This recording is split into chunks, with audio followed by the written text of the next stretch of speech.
everybody. Welcome to episode number 67 of the John Riley Project.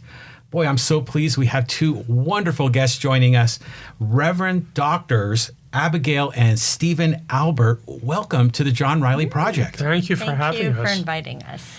You know, I was introduced to you, by another, wonderful person in our community, Mariana Benedict Basila, and she said, "Oh, you need to have the interfaith group here on the podcast.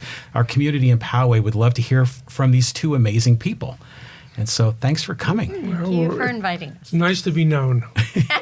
And we like Marianne very much. Yeah, she's wonderful. Yeah. And so, I know you're involved with the interfaith, community, and you've got Interfaith Awareness Week coming, and so many things to talk about, and we will get into that. But I just want to learn a little bit more about you, and your Poway residence, and tell me a little bit about your backstory and how you got to this point. Go ahead. Oh, wow. Well, Steve and I met in 1999. We got married in 2002. And in 2000, I was ordained as a religious science, which is a New Thought minister. And so he was a minister, so we decided to start our own church. Nice. I was coming off of a church in Newport Beach. So we started what was child-centered church that evolved into the Family Spiritual Center. And then once we started to get involved with interfaith, it just naturally led to the next name change, which is the All Faith Center, which we had for a number of years in Poway.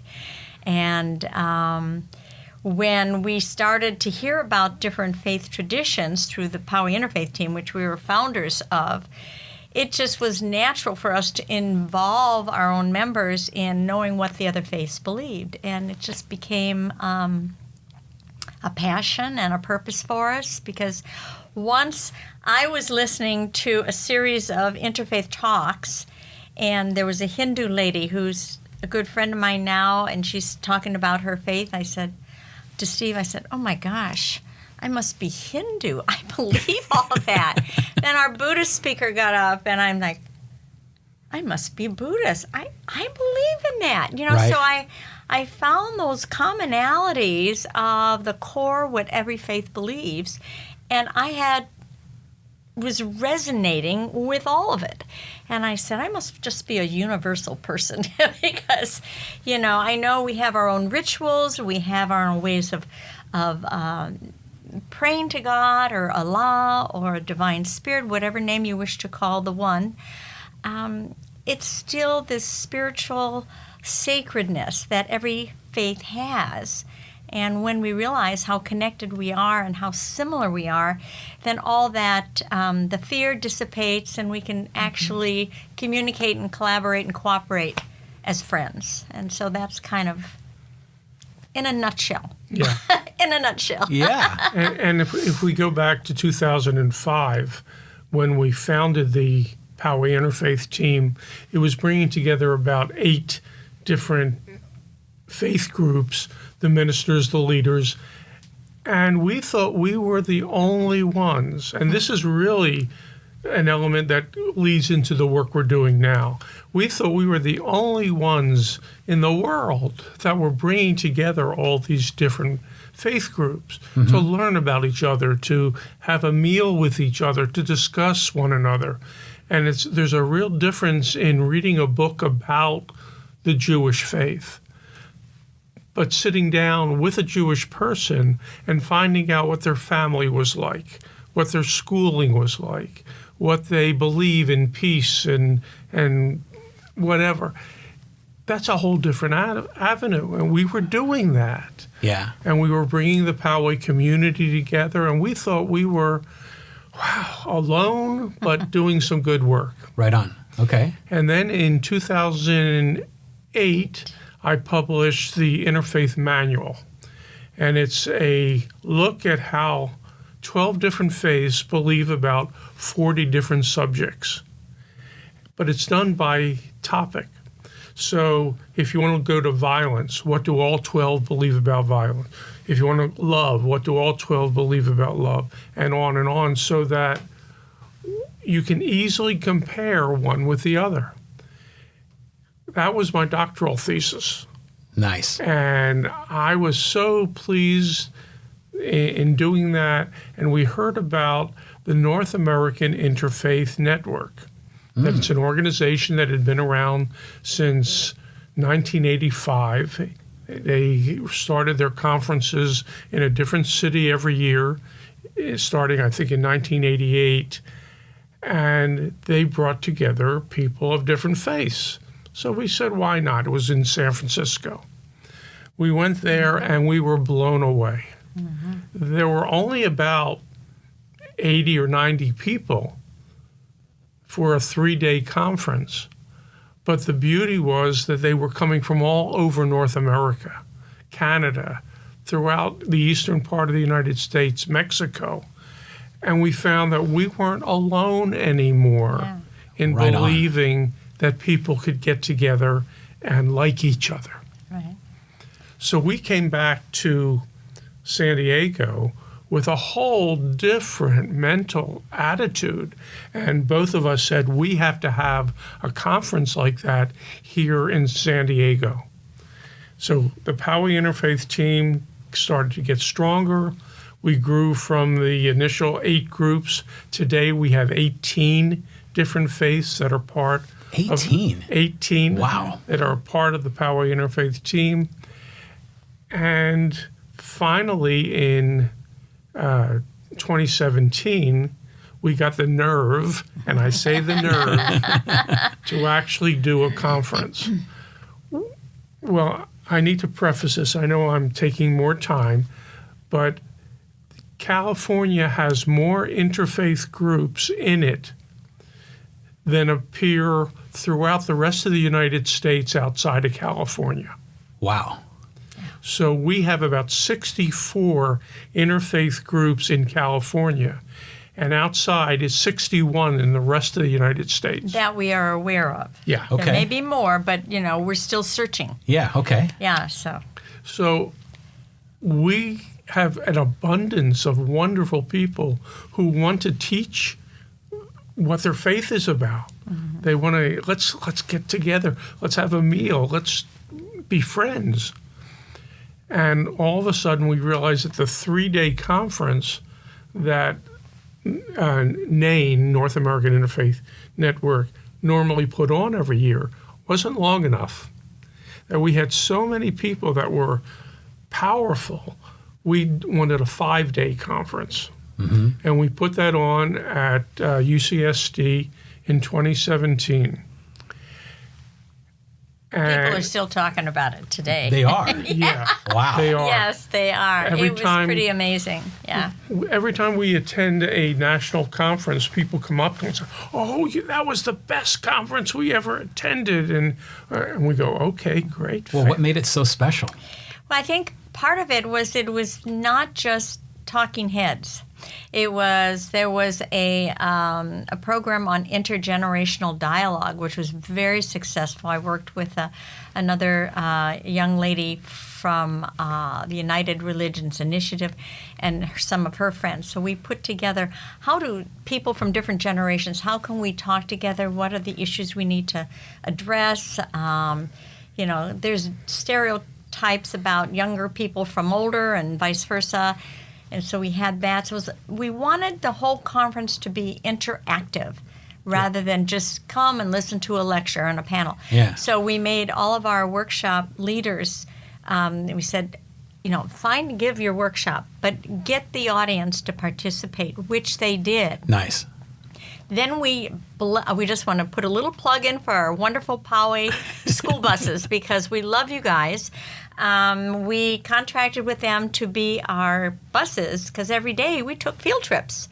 We went to different faith organizations. Awesome. And brought them there. One of our activities was we have our friend Imam Taha Hassan from the Islamic Center of San Diego and Reverend Rick Love, who's an evangelical Christian, did a workshop together in a Church of Jesus Christ Latter-day Saints church building.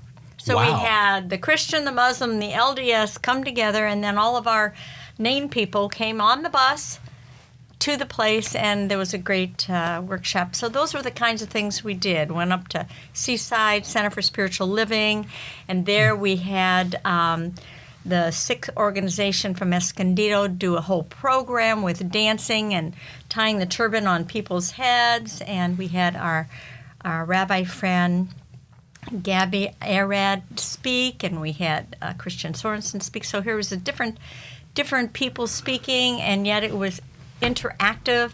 And then our Mormon friends put on an ice cream social. So that was right what happened every day. There was this mixture of movement and people actually role modeling how we can work together to put on a fabulous program. And then one man said, a friend of ours from Canada says, "Who are you?"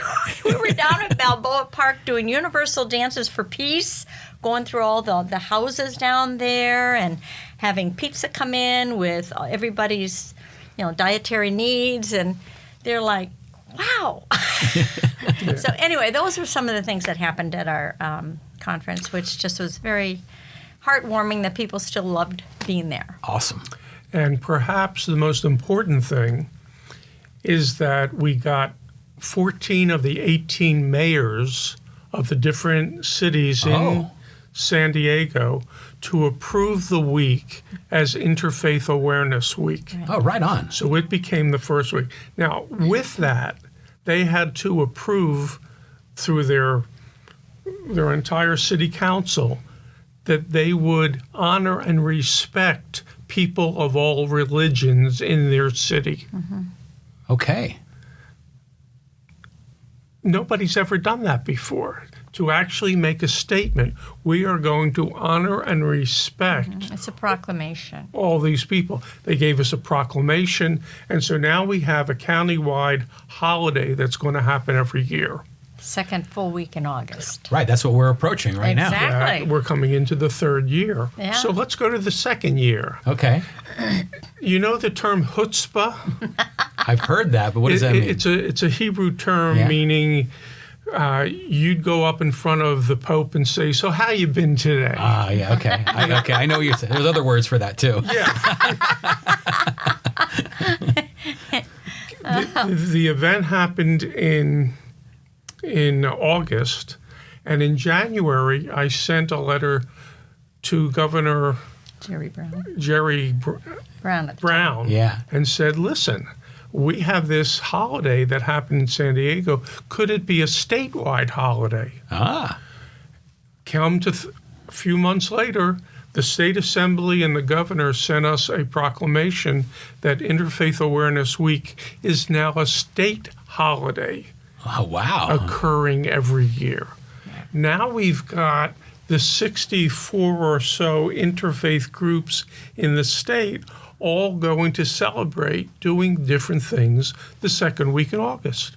Wow, it can't get any better than this. This year... Oh, no. But wait, there's more. It's like a Ginzu knife commercial.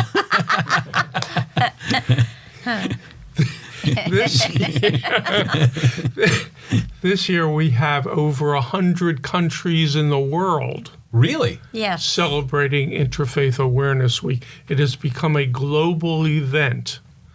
And 2 days ago, I got a beautiful email and a picture from a group in Pune, India, telling us about their 150 groups in different areas. I don't know how it's broken up, that get together and pray and meditate, and will be celebrating Interfaith Awareness Week in Pune, India. Mm-hmm. We have people from all over the world that have sent us emails that they're doing things, as well as those people throughout the United States.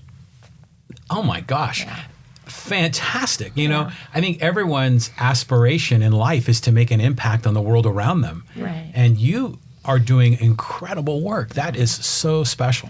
Yeah. We have to, you have an idea and you put it out there. But if it isn't for the people that follow up with the idea means nothing. Right. We've had people all over the state of California. We just came back from, at the end of June, a United Religions Initiative conference.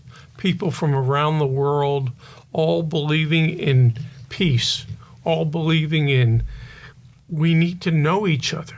We need to respect each other. And it sounds simple, but for what's going on in society today, it's monumental. Got to break down the fear.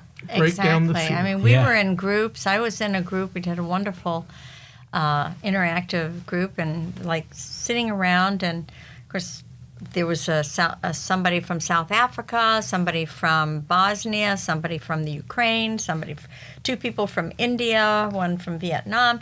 I mean, it was like just sitting, and we had it's called the Bib Exercise, where you write down a project or something you're interested in, then you walk around and try and find people who have the same interests. Okay. And so you form your own little groups, right, that's similar.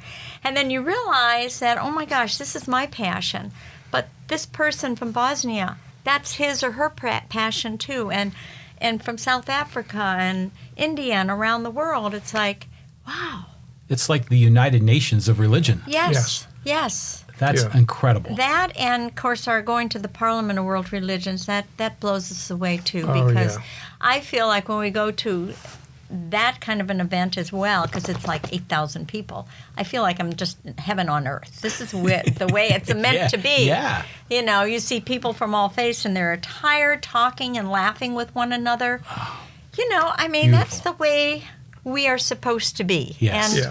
And it just like boggles my mind that we're not. This is so awesome. You know, I'd like to ask you about your dissertation, the paper where you said there were 40 different topics you explored and how love or violence, et cetera. I'm guessing that there was huge amounts of overlap amongst all the religions where there's common purpose, common definitions of what's right and wrong, common morality and a similar perspective on all of these issues.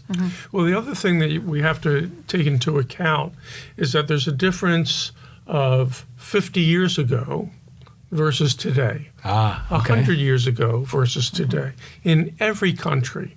I mean, look how we treated women in the 1800s in the United States versus the freedom that women, of course, should have had back then. Is legally here, but there's still some of the consciousness of the old days in some people.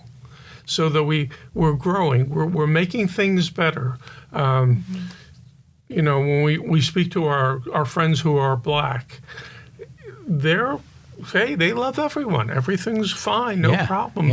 They don't remember the 40s and the 30s and slavery and that type of thing. They do remember those, but they do remember, and we need to become conscious of what that is for them in terms of their whole culture. And you can go group by group. The Sikh group, which wears turbans that look like Muslims.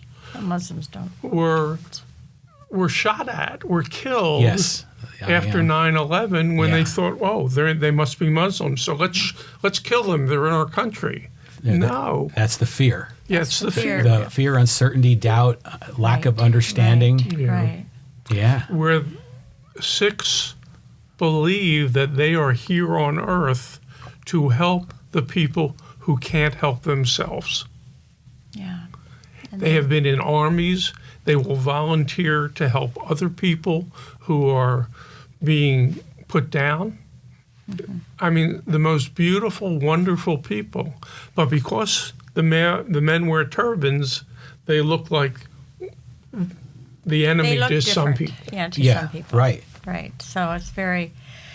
we're trying to break down those stereotypes that just aren't real. They're just not real. And the rhetoric that goes around that we hear from people is like, I can't believe they're saying these horrible, nasty things about other people. It just doesn't make any sense to me, you know. So Yeah, and because we're all human. We Yeah. all have family. Yes. We have community. Right. We, and I attended that event that you hosted a month or so ago on a call. To the highest and best we can be. And there's going to be glitches along the road, but I think I truly believe that that's what's happening in spite of what we hear in the news, in spite of things going on, that there is a divine plan and we're in it and we are moving forward in consciousness. Tell me a little bit about the story, and you referenced it in some of the notes you shared with me about the student at Poway High School. Oh. And the impact that made. So can you tell us that story? We were contacted. I don't think he would mind me using his name, so I will use his name. I'll use his first name, just to be. A young man a couple years ago by the name of Kevin, one of the high schools in Poway, called us and said, I'm very interested in interfaith. I really wish Poway would have a curriculum, an interfaith curriculum, because I'm just so interested in it. And can I talk with you about it? I said, well, sure. So he came over to our house. We had no idea how much he had dived into this, but he apparently had gone on his own to a rabbi and a minister and a priest and some other traditions in the community and said, tell me about your religion. I really want to know about it. And so he got all this information, and the last person he talked to who said, go see us, was our friend, Azim Kamisa. Azim Kamisa. Okay. Do you know Azim? No, I don't. Well, that's a whole other story. That's He's a wonderful story wonderful about man. forgiveness. Okay. Anyway, he's Muslim by tradition, and so he was Kevin was talking with him. He says, you need to see the Alberts because they really work in interfaith. So we talked with him, and we set up an appointment with the principal at his school, and we met with her and the vice principal, and they were very, very kind and very amiable, and they said, but, I'm not sure what the parents would think, kind of thing. And so we suggested, well, what about just a panel discussion? What about a cultural day? What about this? So she said, let me bring it to the board, the PTA board. So Kevin did a wonderful presentation to the PTA board, excellent, about how important he felt to have the curriculum, because he didn't feel like the history or the civics classes were doing any of the faith justice. In fact, we have found out from people, from imams and anybody that's not Christian, basically, a rabbi, said they're just not presenting the faith the way it really is today. It's like off base. It's not right. Yeah. And so he wants a real curriculum where it really is presented correctly. But they don't have that. And so he wanted that in the schools. And it just never went forward. I did contact one of the board members of Poway, and I have not heard back. Several times I want to sit down and talk with her. That's not happened yet. I sent an email to the superintendent, have not received any information back. So I feel like they feel their hands are tied. They're a little skitsy about, church and school. And I'm a former elementary school teacher, so I get it. Yeah. I understand their quote-unquote fear. But I think if we approached it in a wholly different manner, and maybe we can't change the actual books that they're using, but if we bring in more of interfaith studies into the, maybe electives, or have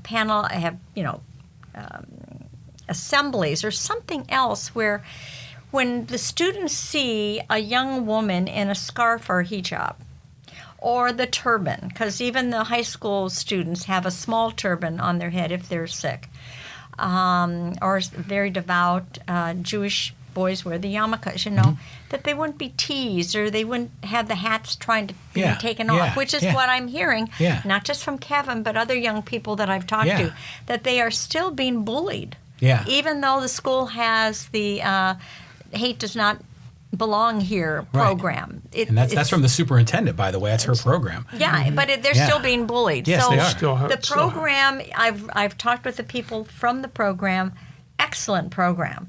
How is it being implemented? I don't know. But apparently some of the students are not receiving the information that is necessary. So we're still moving forward, hoping that we can get some foothold into that. That to me arena. is so important because so much of this is about education. Right. Right. Mm-hmm. And we have Right. to, and again, it is taboo. People like, I don't want, religion in schools. But when you're learning social studies, Yeah. history, Yeah. religion is part of that. It's part of the culture. Absolutely. And when you are bringing people in today's time, not, 300 years ago, but today, that's what we're supposed to be learning about now to get along in the world. So we Exactly. can have empathy and understand people and break down the fear, break Right. down the hate. Right.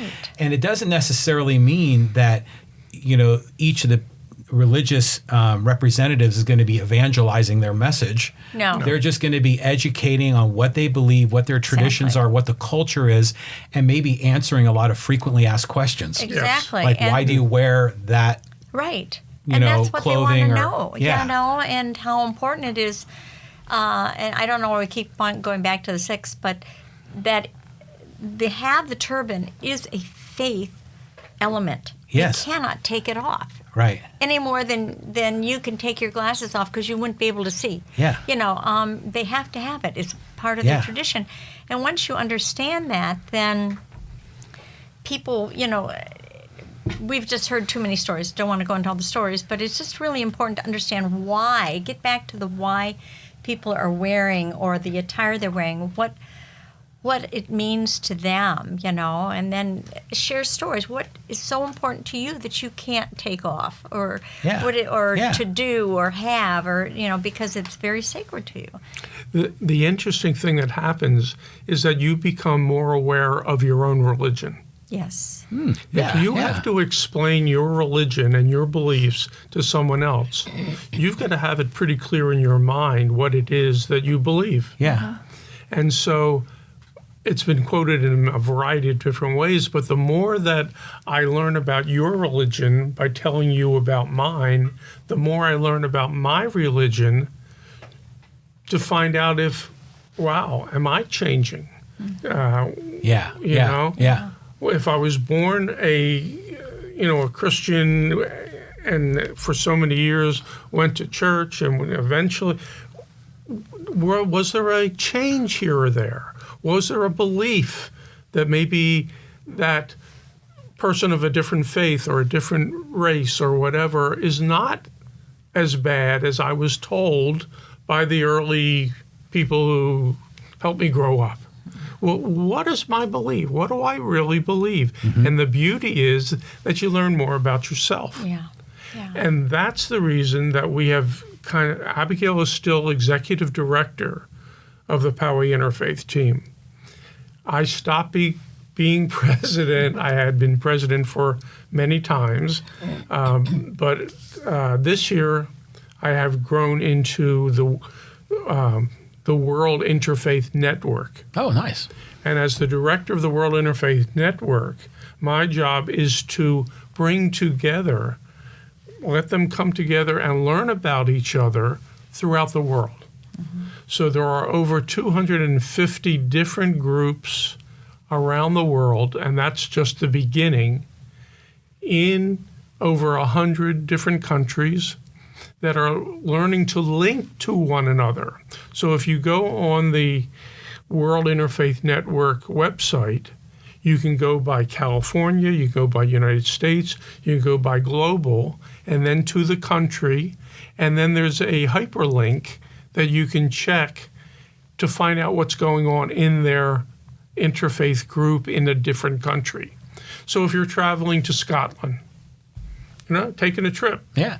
you can go to the link, find out if there's interfaith activities there, and meet people before you get to Scotland to interact with. Oh, nice. Yeah. Same thing with Ethiopia. Same thing with, name the country, and there's the possibilities. So then you again, breaking down the fear, you could be going to another country with where people have different traditions, look different. Everything's different. Yes. And now by establishing that relationship up front, you can feel comfortable and welcomed when you arrive in that country. Yes. And that comes back to hearing that other people are thinking the same thing. Yeah. You know, we often use the term that if you have a meal with someone and you ask a few simple questions like, how many children were in your family? What was your third grade teacher like? Who in your family most influenced you to be who you are? And all of a sudden you find, oh, you have 2 brothers? I had 2 brothers. Yeah. Oh, you had your third grade teacher? Yeah. So did I. Yeah. And So you start to laugh and talk, and you realize you're sitting next to a person that's just like you. Yeah. We have one of our point events. We like to say point for Poway Interfaith Team. And actually, we're kind of doing business as Point Interfaith Team because we have so many organizations that aren't in Poway. They're all over the San Diego County. So it's kind of saying Point Interfaith Team. It just shows that we're expansive and inclusive. That anybody, it doesn't matter. You don't have to be living in Poway. But I was going somewhere with this. Where was I going with this? Oh, yes. The Point Interfaith Team has a Harmony Breakfast once a year in February, and this is from the UN. The UN has declared this first week in February as Interfaith Harmony Week. Oh, wow. So we have a breakfast in Poway every year, and one year we had a topic that said, share with somebody next to you, or however we paired people up, well, the best time you had with your family and a family traditional meal. And it seemed like a very simple topic, and I wasn't even sure if this was going to work. But oh my gosh, did we have the conversations? People didn't want to leave. Didn't leave. I mean, this was 7:30. They were still talking at 9 o'clock through breakfast and everything. Wow. They really loved sharing about their family traditional breakfast, lunches, dinner, whatever the holiday was or the custom was, and how it worked and how it happened. And some really very deep conversations went on.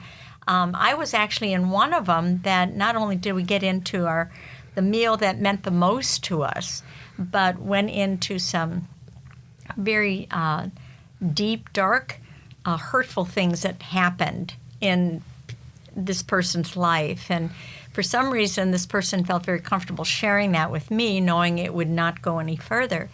And so I think a lot of people just went deeper and deeper into their family. And it was just an amazing conversation that I wasn't even sure was going to work. But I think when you get into a conversation that everybody can relate to, it does get deep. It doesn't get superficial. Right. And sometimes we're in too much of a superficial conversation. You know, hi, how are you? I'm fine. That means nothing. Yeah, right. But, you know, anyway, so these are the kinds of things we like to have where people can talk on a deeper conversation level. I think this is very special. I mean, this is a little bit of a tangent, but I think it's an interesting point. It just came to me. Is the higher purpose of my podcast is about life, liberty, and the pursuit of happiness. Okay, and you know, I like to think about some of the founding values of what made America special when it was founded, and in the Bill of Rights, you know, is the freedom of religion. I think it's taken a long time for us to get it right. Okay? Yeah. The idea was right. The philosophy was right, that we should have liberty and be able to express our faith without any fear. Right. Okay? Yeah. And be, you know, that's what liberty is about. But by getting to this, what you're doing with Interfaith is allowing that to flourish. Yes. You know, so people can live in harmony without fear, expressing their own individuality, expressing their own speech, religion, etc., and doing it in a sort of live and let live kind of environment. And I think that's really, really cool. The neat thing is that you find so many similarities. We have we've met people that seem to be from opposite ends that now are the best of friends. Yes, that's so great. You know, in fact, Abigail mentioned Rick Love, an evangelical Christian minister, and Oh, he's famous, isn't he? Yes. I've heard his name before. and Imam Taha Husana, who is known all over the country. Yes. Where you've got Muslim and you've got evangelical Christian. They're now traveling together at times To do their workshops. Beautiful. that they did with us at the so this is what happens. You just become friends, you know. Yeah. There's no words of put down. This is just bothers me. But In fact, Abigail just used the exact term of, we used to say, "Oh, this is my Christian friend. Oh, this is my Jewish friend. Yeah. This is my just friend." are my friends. Exactly. These are my friends Yes, now. yes, Yeah, yes. These are my friends. Yeah, we get so hung up on all these identities and these, trying to Right. frame it certain ways Right. where we're just all people. Yeah. We're just all people, right? Let's talk about Interfaith Week. And you got this schedule of events, and I was going through it, and there's so much you have planned. There's 13 events planned starting on Sunday, August 11th, going to August 18th. And the beauty is that we organize the press conference and we organize the Thursday evening event. The rest are being organized by different interfaith groups and faith groups throughout the county. Right. Oh, nice. So it's not all happening in one place. If you don't have time to visit one on a Tuesday, there's something on Friday. There's things going on all the time. Every day. And we've what can I say? We'd like people to come to the opening on Sunday, especially because at that time there'll be a press conference, there'll be a ceremony, a red carpet event, other things happening, but also there will be event leaders throughout that are actually presenting the events. They will be there with flyers and kind of share a little bit more about what's happening at their event, either Monday, Tuesday, Wednesday through the following Sunday. And it's just a wide variety of things happening, and we'd love to have them. It's at Palomar College in Rancho Bernardo, not the San Marcos, Rancho Bernardo campus at 3 o'clock. So if they'd like to join us for the press conference and the rest of the afternoon from 3 to 6, you're welcome to join us. That's on the 11th? That's on the 11th, this 11th. Sunday. So that's Sunday. Sunday. Okay. Right. So if this turns out to be something after that, there's plenty of events Okay. Yeah, throughout the week. we'll have flyers about all the events. That'll give you. Yeah, I don't know how much you want us to share about all the different events. But it was also in the Union Tribune yesterday. Had listed all the events that are going on. We thank you, Linda McIntosh from the Union Tribune. She's Thank you wonderful very much. to work with and a fabulous article. So these events will be held, in the buildings and facilities of all the Yes. other faiths. Yes. And you had talked about that in the field trips at the UCSD Yes, conference. I just know for myself, it almost was, I hate to use this word, but it was very awkward or hesitant to go into the building of another faith. Yes. It was almost like taboo, Yeah, yeah. And I love that you're breaking that down. Yeah. In fact, one of the greatest adventures we had last year is that we had a group of people who had never been in a mosque before Yeah. coming to Imam Taha's center, and they left saying, "I want to come back." Yeah. I was so And welcomed. we have I our was- point meetings there occasionally, and one time was it during the Ramadan season? Anyway, Yeah. we were there for the meeting, but then it was time for their prayer time, and he invited all of us in To to the watch them. sanctuary to participate in their prayer time. It was just. And it was so, I was in there because in the Muslim tradition, the men sit in one place and the women in another. And so I was with the women and I had this broad view of everything. I felt I was in such a holy, sacred space. I didn't want to leave. It was, think of all the prayers that are being said in that sanctuary day in and day out, 5 times a day. It's just, I don't care what faith you are. When you say a prayer, it's sacred. Yeah. And it just, you could feel the energy. And I think people who had never been in, we've been in other mosques before, but this is special for me. But the people who had first time, it was like they were blown away. They couldn't believe how comfortable they felt.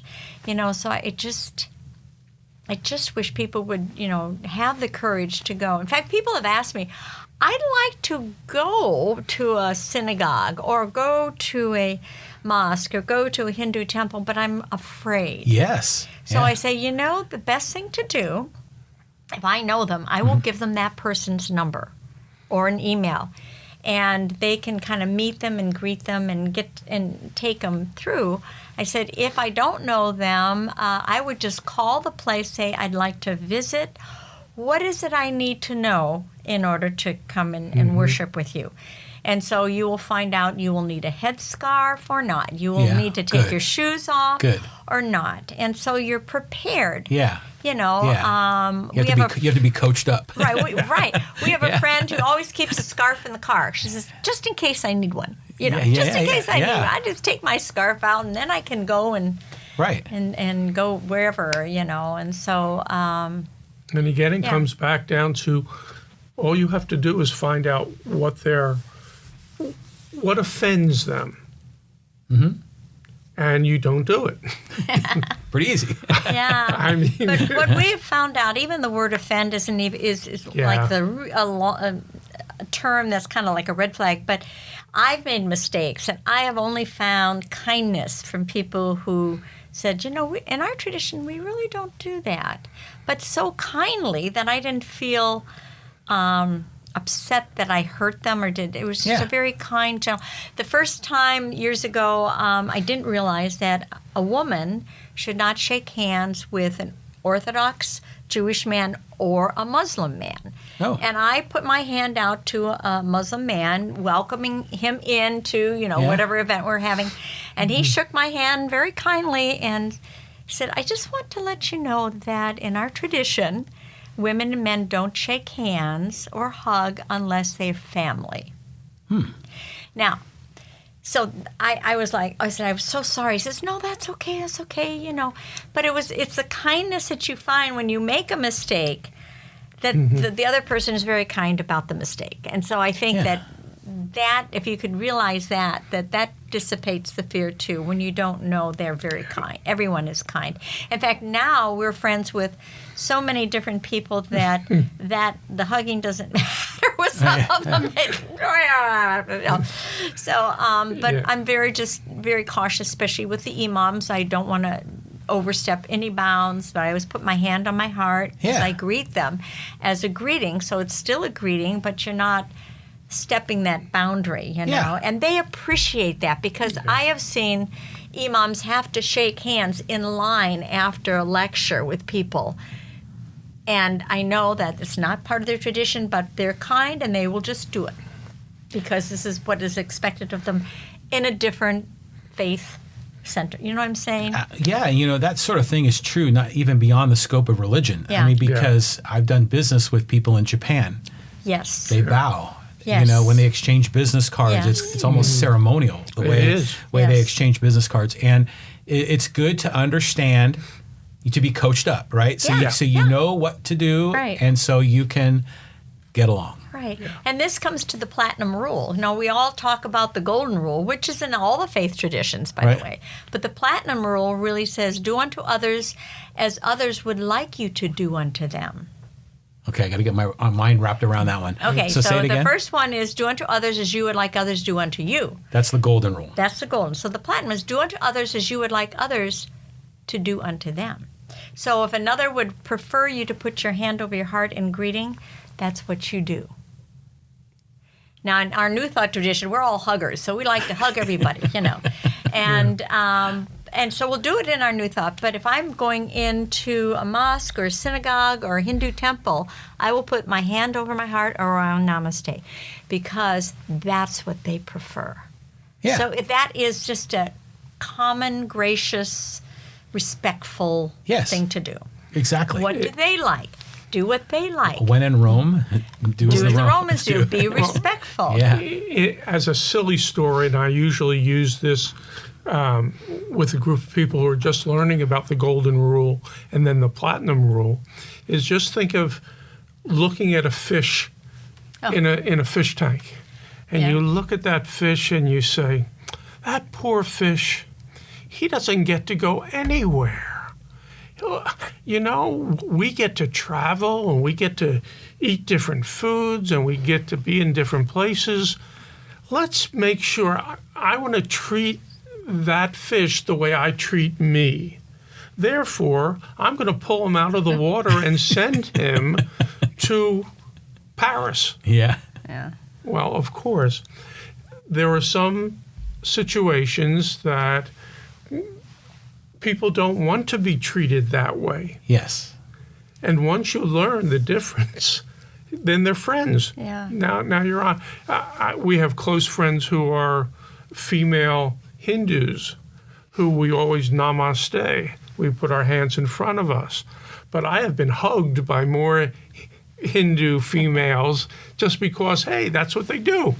Right. And because they know us. You know, yeah, the eventually, relationship is at that level. The relationship becomes such that we may not be blood relations, but we are relations as friends. And so friends slowly become like friendship family. So we consider our interfaith group kind of like our interfaith family. Yeah. And in this interfaith family, we have had our squabbles. We have had our ups and our downs. Oh, yeah. We've had our hurt feelings. We've had anything that a normal family would have, and then we get past it. We come together, we reconcile, we forgive, and we move on. Right on. It's just like a family. Just like a family. It's not like it's all hunky-dory sometimes. Yeah. Sometimes there's some rough roads ahead. Yeah, of course. You just have to move through it and, realize, okay, I did something. Yeah. This was my fault. Own it. And then when we own a mistake, the forgiveness can take place. Rather than always trying to be right, just, you're working with people. And it's not just the faith. You're working with people They and also personalities. Yes. And each member that we meet also knows that we support them Yes. when they or their faith are going through a hard time. Right. Because you've all been there. We've been there. Yeah. What happened at Chabad in Poway? The Poway Interfaith team helped to organize the vigil. We were trying to do whatever we could to bring some comfort and support to their group. Yeah. The same thing that happened in Escondido, where they were graffitiing a mosque. Mm-hmm. Oh, and put fire to it. Yeah, we were there. They were trying to start a fire. Yeah, we were there. But Poway Interfaith team helped get Showed up. people together to be there. say, we're there to with support you. The vigil. Yeah. Yeah, we know that there's terrible people in the world and they're filled with hate. We cannot understand this. This is not something that, well, if you get involved long enough, you finally figure out why. No. If you're filled with hate, we don't understand it. Mm. We'd love to sit down with you and say, tell me why. And What brought you to that what brought you feeling? to this belief that these people are bad and you're good, Yeah. and your way is the only way? Right. Yeah. It's very... So much of it is that way, where people categorize based on stereotypes. Someone's wearing a white hat, someone's wearing, a black hat. It's good and evil. Right, and then right. suddenly, we have bad outcomes. Yeah. So let's talk a little bit about the Poway Chabad shooting. Yeah. How, obviously tragic event, and thank you for helping organize that vigil. What's your perspective on the Poway community and how what we've done as we've come out of this tragedy? There's a variety of things that have happened. Number one, there's awareness. Mm-hmm. Because when you hear that there's a mass shooting in Paris, or there's a mass shooting in New Zealand, or there's whatever, it's like, that's a terrible, terrible thing, but I'm not affected by it. When it happens a mile away from your house, Yeah. Which is what happened to us. Yeah. Yeah. Our house that We're a couple miles away. we're Mile right and a half, there near maybe. them. Yeah. And it's happening. Shock. It was a shock. Oh my, yeah. The whole, yeah. Go The mayor, the Poway Interfaith team, the city council, the police departments, they have come together to say, we're supporting you. Yeah. If there's ever a problem, we want to be there. We want to take extra precautions. Like I said earlier, I wish that would never have to be necessary. Right. But right now, in this world the way it is, we have to be ready. Yeah, I felt like the Poway community was amazing. I was so heartfelt about how everyone came together and was supportive, and we saw people on the streets with flowers and just standing kind of guard near this Chabad. I remember one night, well, there was a whole bunch of people from the community, but I went down, and we've done this before when other things have happened to mosques and synagogues. We hold signs saying, pray in peace. So we go to their synagogue or mosque at the time that they have their worship service, and we stand outside. And so when they pass, we say, we're just standing here, and just read some, pray in peace. We're standing here, you know, not that we could do anything, but just to show our support, that we want them to have their service, and we're supporting them. So we've been doing this for a variety of happenings around the county that has taken place. And that happened at the Chabad. I think our mayor, Steve Voss, was just absolutely wonderful with what he said, and the very many press conferences. In fact, he was part of an interfaith thing just a month or so before that. He was speaking and I thought singing. he did an excellent job. He was excellent. Mayor Voss, I thought, did what you would expect a leader to do, a political leader to do. We were just, he put his arms around everyone. Yes. Let people cry on his shoulder, showed empathy. I wish all of our other political leaders would follow that lead. Yeah. Well, and he showed empathy, but you could tell it was sincere. It wasn't like he was putting on a show. It affected him. You could tell. And we also know members of the city council, and they were there in support at every vigil. Nice. Wonderful people. In the park, over at the church, over in the high school. I mean, they were there. They were in support, and we were talking with them, and they're like, I can't believe this is happening in Poway. This can't happen, you know? Yeah.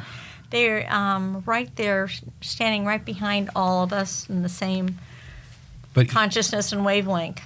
So as we've And the police were there. I mean, I commend our police. They were just their presence awesome. was huge. In fact, Wonderful. yeah, it was funny. I was driving down past the Chabad, and for some reason I had forgotten something at home, so I took a side street to get back home, and I saw this police car, because they had different police cars around, and he's like looking at me. Like, what are you doing here, lady? But I was just grateful they were there, and I just turned around and went home for whatever I needed. But the one thing is, you brought it up before. We should be able to go to church, to synagogue, to mosque, to temple without fear. Right. And our people are fearful. Yes. I have a friend, Jewish friend, who says, I'm on pins and needles all the time. And the thing is, yes, you can say, well, let's get some security. Well, some temples and mosques don't have the money to have full-time security. So now they're in the process of having to train their own people to be the secure factor around their sanctuary. And it's like, why should that have to happen? I mean, it is. People should just be able to go and worship the way they wish to worship. And it's a shame. And unfortunately, we have to take precautions. That is the shame. That is the sad part. There's fear. And that's the beauty of what you're doing, is you're helping break down the fear. I mean, I think this is extraordinary. I mean, we'll talk about, God's work. I mean, this really is God's work. Yeah. This is unbelievable what you're doing. And I'm hoping that whoever is listening to this podcast or viewing it on video that has any inkling that they may be in hate of some faith, whether it's or culture or race, that they think twice about what they're doing, Yes. because this is not God's plan for No. them to be thinking this way. God's plan is that's why we're here and different, to learn how to get along. That's God's plan. If you're not getting along, you're not following God's plan. It's not God's plan to go out and kill somebody different than you. No. God's plan is to friend Yes. somebody different than Yeah. you. Love thy neighbor. That is the work. How simple is that? Yeah. Yeah, love thy neighbor. Love thy neighbor. You know, since the Chabad shooting, you know, our community has evolved, I think. Yes. And there's been a lot of really interesting conversations. Some have been online. I've had a couple of podcast episodes where we've talked through some of these things.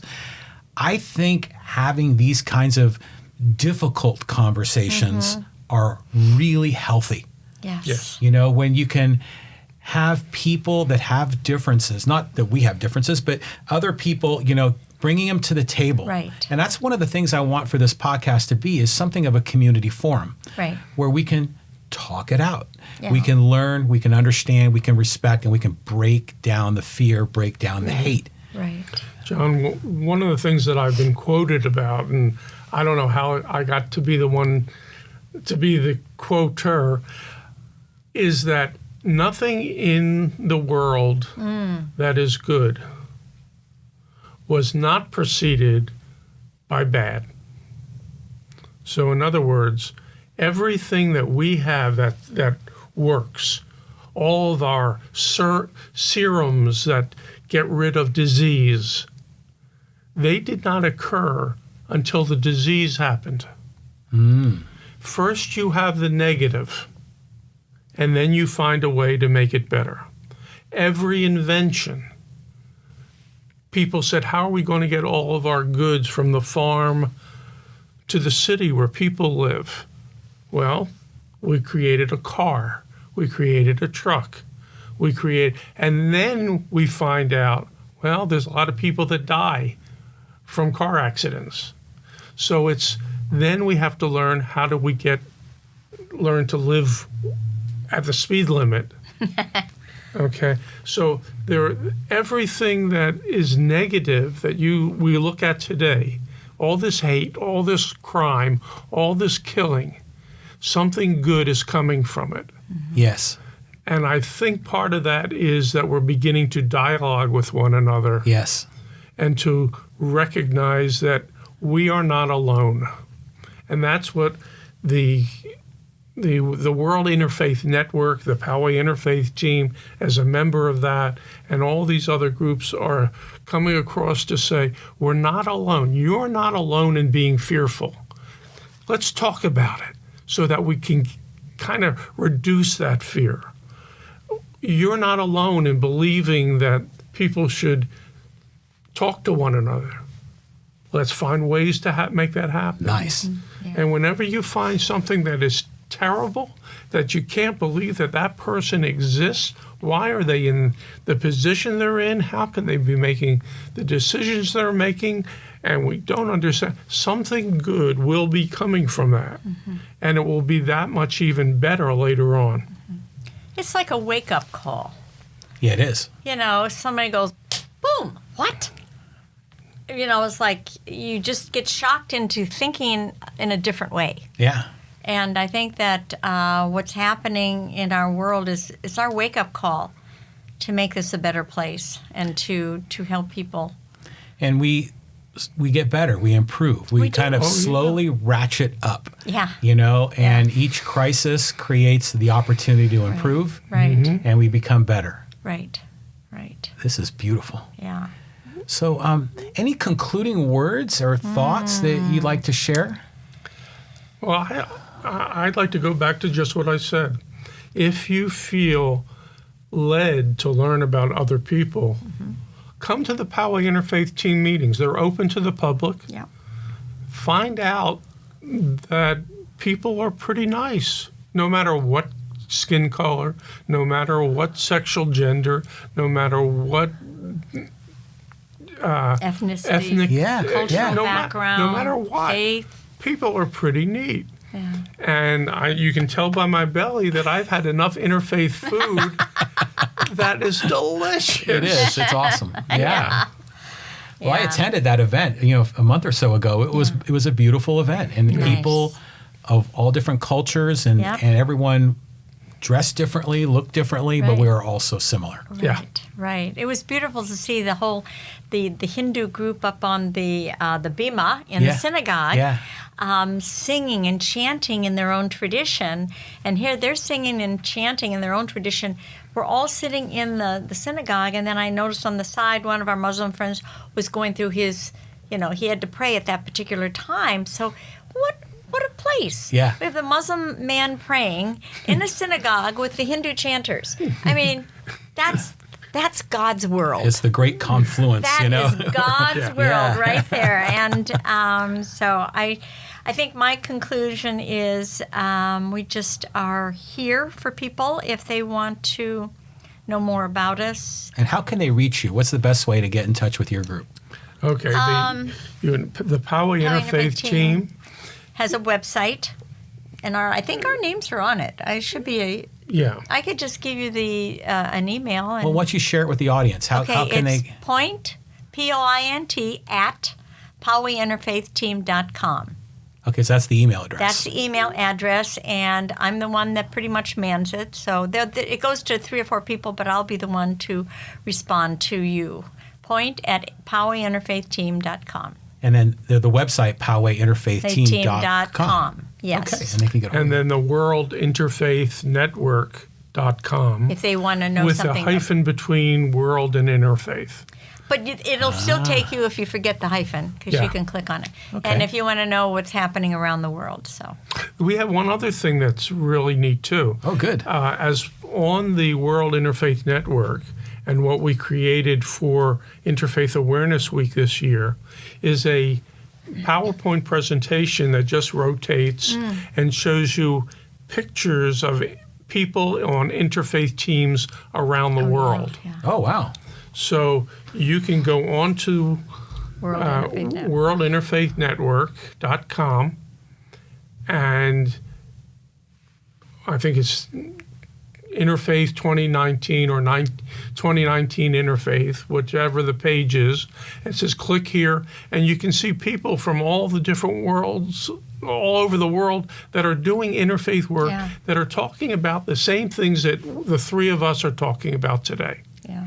That are talking about getting rid of hate, talking about liking each other, learning about each other, making sure that this whole world is aware that you're not alone. And they can also go to the website, the Poway Interfaith Team website, to know the list of events for next week. Yeah. Yes, it's a big week. Yeah, It's so on both. it's Interfaith on both Awareness WIN Week. and Point website. So if they want to know more, go to the website. And are any of those events happening here in Poway? Yes, yes. In fact, the opening, that's not in Poway, but we have the Poway Interfaith Team has its own event, which is Thursday, and it's called Faith, like F-A-I-T, Faithful Conversations. And we're going to explore some faith beliefs on controversial issues, such as the LGBTQ, racism, interfaith education. There's 8 different topics that people are Interfaith marriage. interfaith marriage, cultural marriage. What were some of the other ones? I can't think right now. But So difficult conversations. difficult conversations, and Yeah, whatever that's good. topic they're interested in, there will be a table for that topic. Oh, yeah. Oh, Yeah. this is good. Yeah. Yeah. So 8 different topics. 8. Yeah. So it should be a wonderful that's- evening. So that's that's at the Community Church Thursday of Poway. night. Thursday night. Yes. At the Community Church of Poway. Right. Wow. Abigail and Steve Alpert, thank you so much for joining me here. thank you for This has inviting been us. wonderful. Honor. Thank you. It's wonderful to talk about what we love. I can tell. And that's when all the energy is there, when you Yeah, talk about yeah. what you love. So how should we conclude this? So should we do a namaste? Say namaste. Namaste. Namaste. Yeah. Okay. The God in me sees the God in you. That's what that means? That's what it That's means. what it means. Because I always think of George Harrison when I think of because he would use that term. And so, okay, so The namaste. God in me sees the God in you. Very good. Namaste. Okay. And to all of your listeners, Yes. Thank you so namaste to much. them. Thank you. All right. our pleasure.